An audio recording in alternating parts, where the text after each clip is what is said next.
some polls have shown that you continue to close the gap on Lindsay's lead.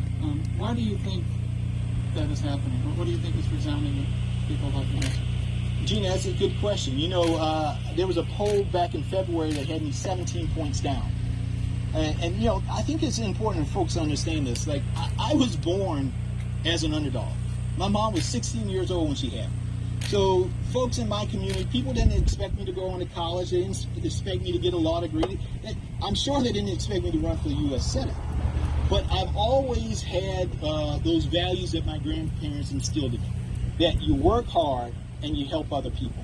And if you can do those two things, then the world is your oyster. You will be able to do and impact the lives of folks in a positive manner. And so when I got into this race, I understood that.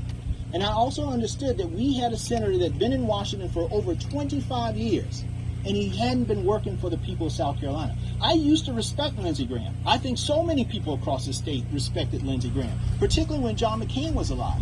But that Lindsey Graham is very different from this Lindsey Graham.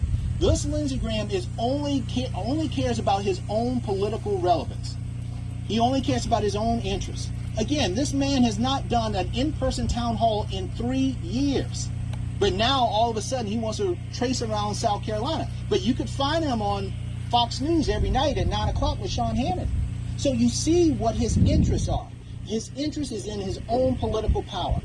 And my interest is in the people of South Carolina. And the people of South Carolina are hearing that, and they're seeing that. And that's why you have seen the gap. That 17-point gap has now gone to 0.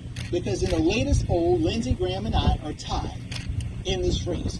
And we are going to win this race because this campaign is about hope.